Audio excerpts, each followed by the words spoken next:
أعوذ بالله من الشيطان الرجيم بسم الله الرحمن الرحيم ليس البر أن تولوا وجوهكم قبل المشرق والمغرب ولكن البر من آمن بالله واليوم الآخر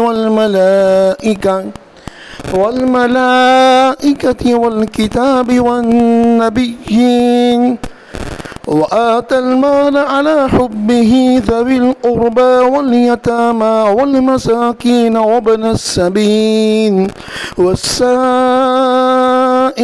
وفي الرقاب وأقام الصلاة وآتى الزكاة والموفون بعهدهم إذا عاهدوا والصابرين في البأساء والضراء وحين البأس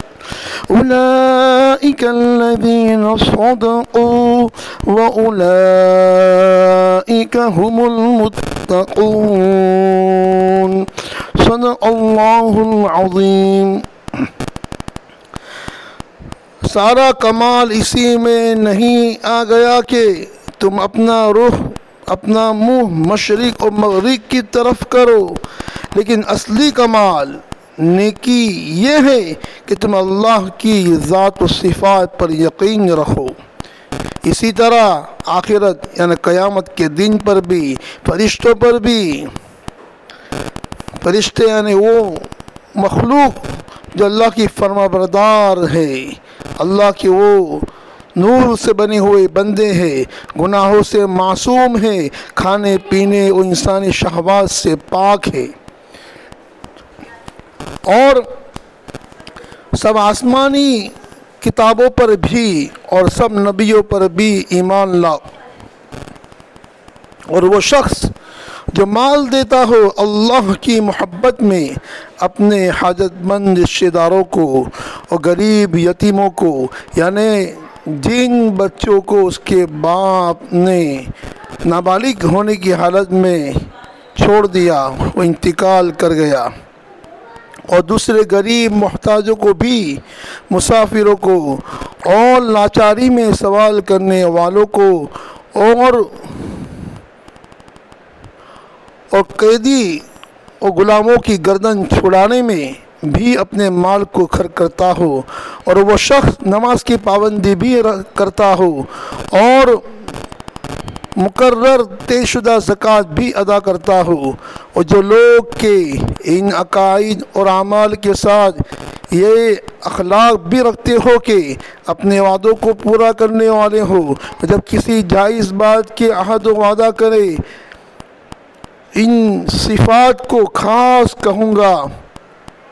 کہ وہ لوگ ان جگہوں میں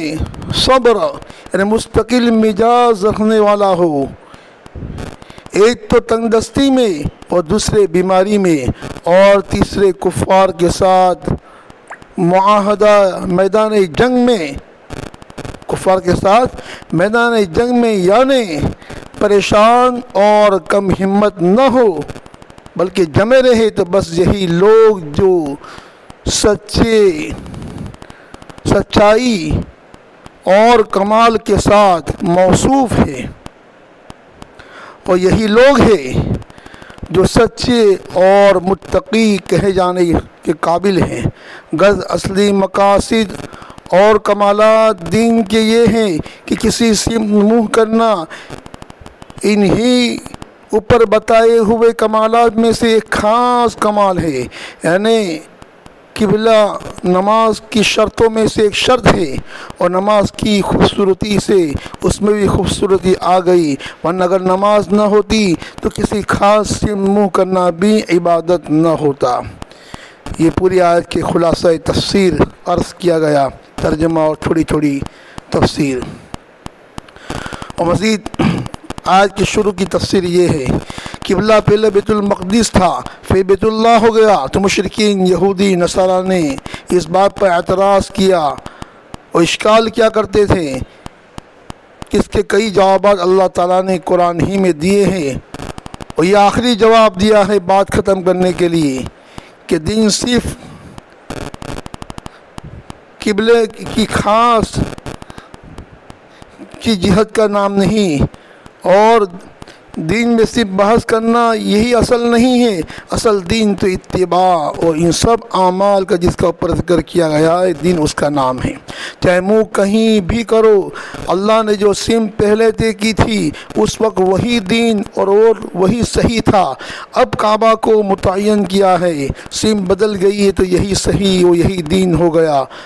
اصل ماننا ہے اوپر کی آیت میں دین کے پانچوں شعبوں، عقائد، عبادات، معاشرت، معاملات اور اخلاق کے اصول